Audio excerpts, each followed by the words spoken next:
Hi, I'm Shilpa from SpeakSmartEnglish.com. Today, let's have some fun with an engaging quiz. What do you say? Come on, refresh your memory, put your thinking cap on, and let's begin. On the screen, you will see two or more sentences, and you need to choose the correct sentence. So, are you ready? All the best. Let's begin. And don't forget to note down your score so that you can share it with me in the comments section. So here is the first set of sentences. You're my good friend. The second sentence, you're my good friend. So tell me, which one is the correct sentence? So the right answer is the first sentence. You're my good friend. In this case, your means you are. It is the contraction of you and are. Okay, so it means you are my good friend. Whereas your is the possessive form of you.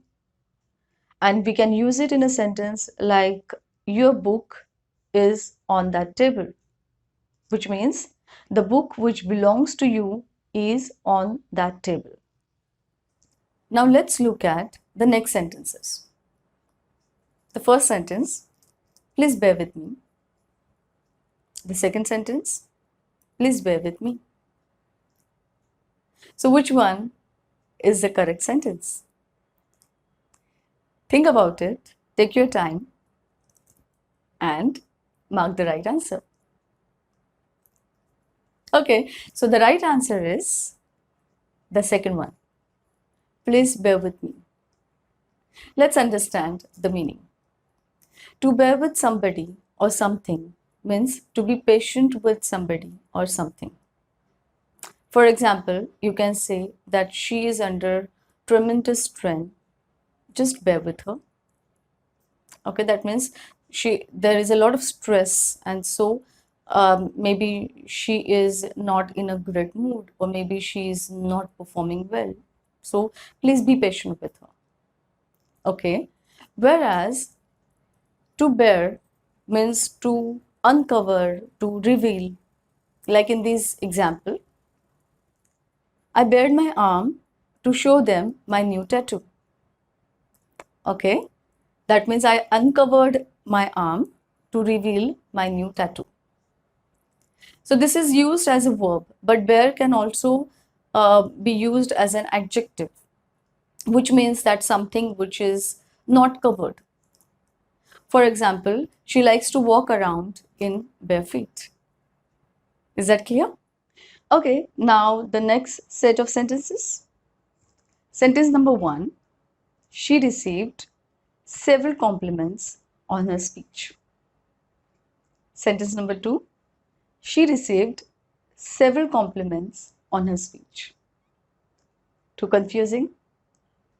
Yes, it's just a matter of one letter, but the meaning can be quite different. So don't rush, think over it, and then give your answer.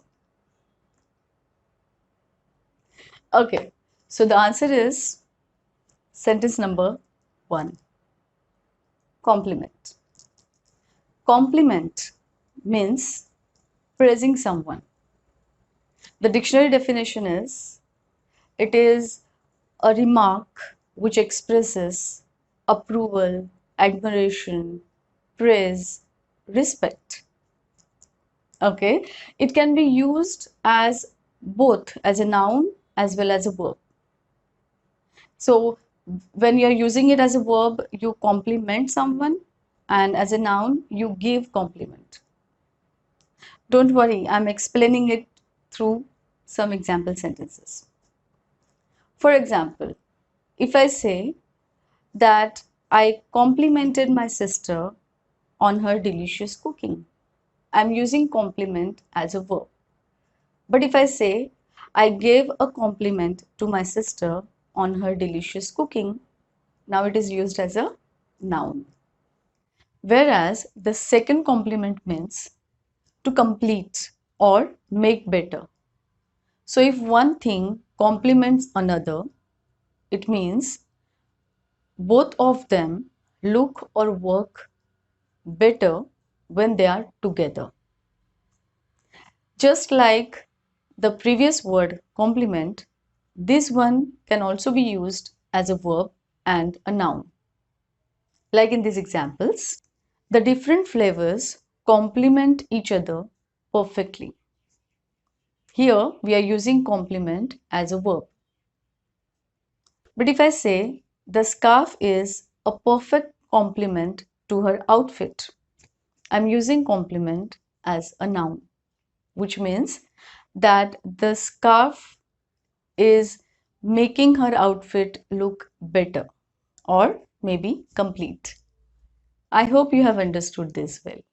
Now let's look at the next set of sentences.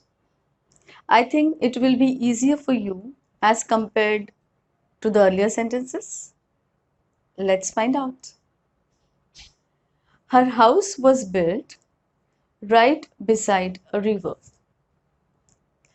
Her house was built right besides a river. Just a matter of an additional S. Tell me, which is the right sentence? Yes, sentence number 1 is the correct answer. Beside means next to. Like I can say that he sat beside me. That means he sat next to me. Whereas besides means in addition. For example, if I say, I love ice cream besides chocolate.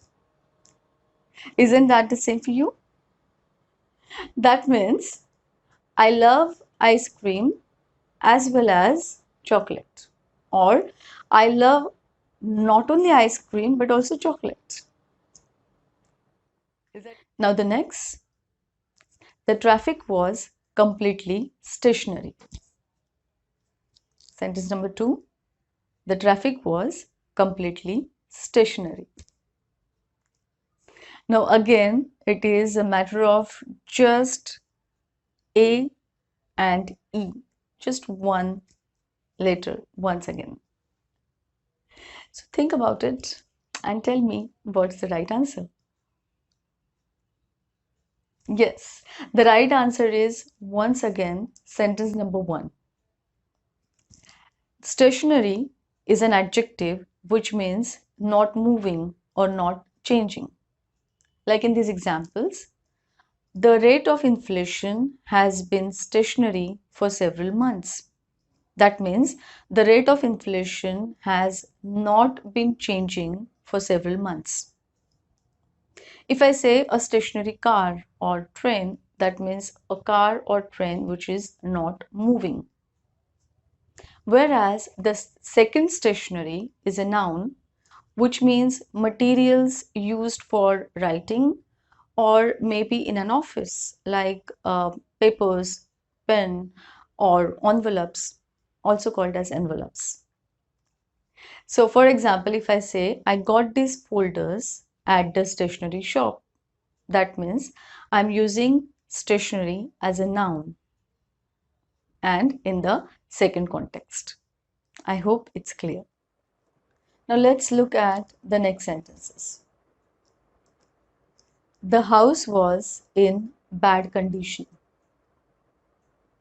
Sentence number 2. The house was in badly condition. This time it's about 2 letters. And I'm sure this is a very common word. You use it often. So think about it and tell me what's the right sentence.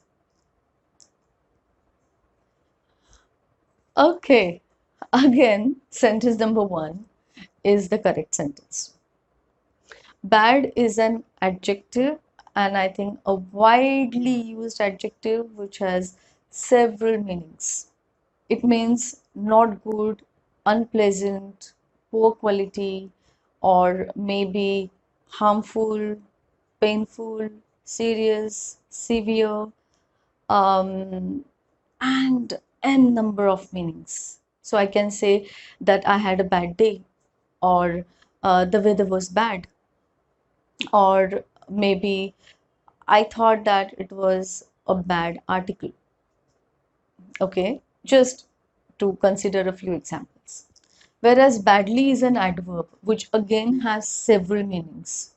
Let's understand a few of them. The first meaning can be something which is unsuccessful, ineffective, or severely hurt or affected. For example, the same sentence which we considered before.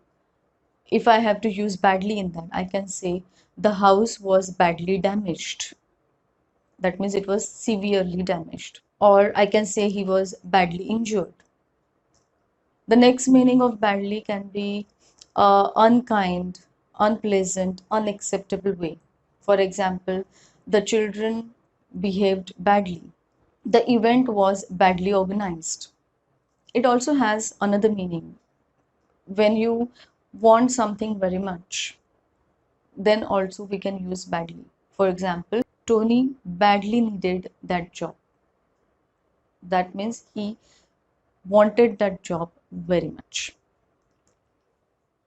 There, two people waiting outside.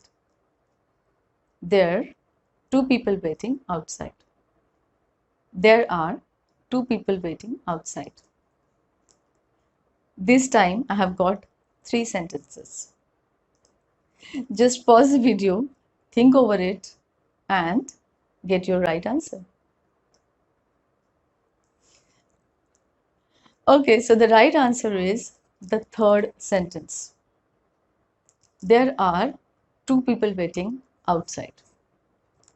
Now let's understand these three there. So the first one there is a contraction of they are. Okay, just like in the first case, you are, there is they are. Okay, so you can't say they are two people waiting outside. Okay, so it's out of question. The second there means they own something. You know, there means of or belonging to someone or something.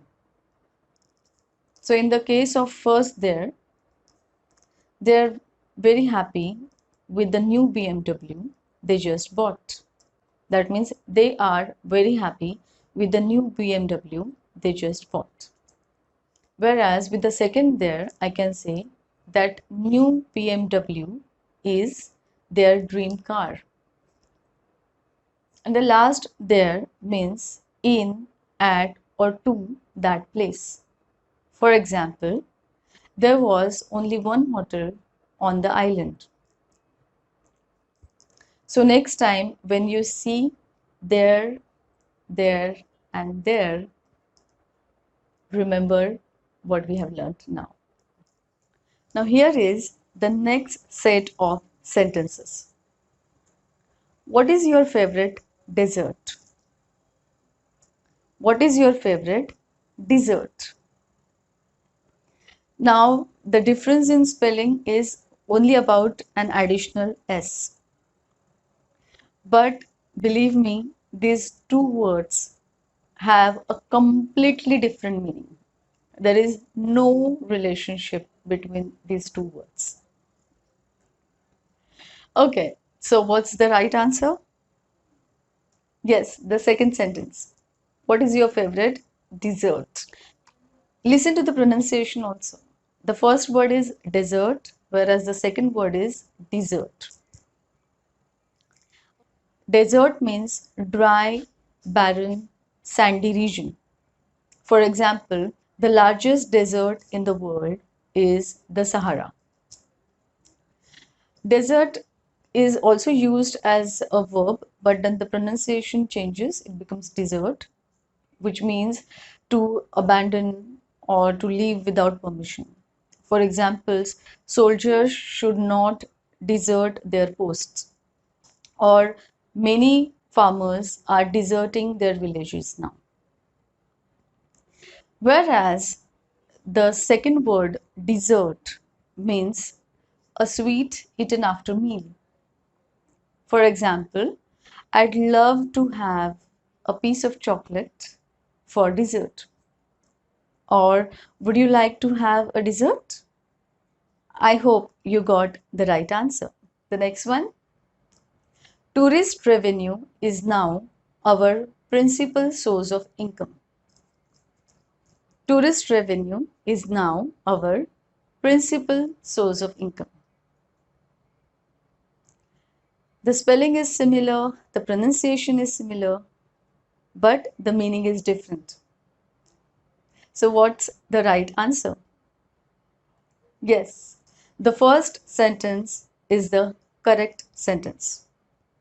In this case, principal is used as an adjective, which means main, the most important, or the high in order or rank or authority. For example, my principal concern is to get the job done fast. Principal can also be used as a noun, which means a governing or presiding officer, especially of a school or college. For example, the college is excited to announce the appointment of a new principal. Whereas the second principle means a fundamental truth, a strong belief, a moral rule, doctrine, law, or motivating force upon which others are based. For example, he has high moral principles, or the same principles apply to both humans and animals. Is that clear? And now the last one. Take a deep breath. Take a deep breath. The addition of E in the end changes the meaning of this word to some extent. So, which one fits the best? Is it the sentence number 1 or 2?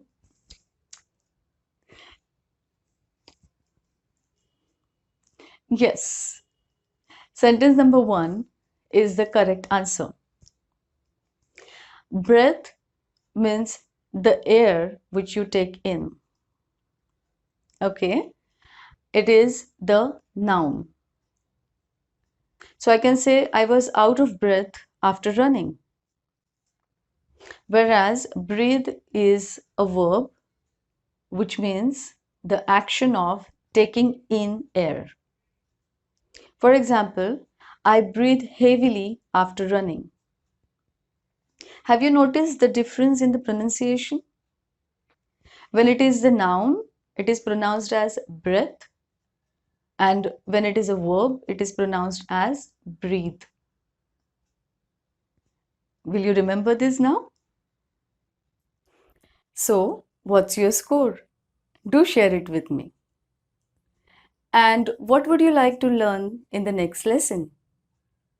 Please feel free to share your suggestions, ideas, and comments with me. You can email me on this email address, or you can also write in the comments section below. Have you subscribed to my channel and pressed the bell icon to all? Yes? Then thank you so much. But if you haven't done that yet, then don't worry, you can do it now. It's better late than never. So see you again. Till then, happy learning. Bye.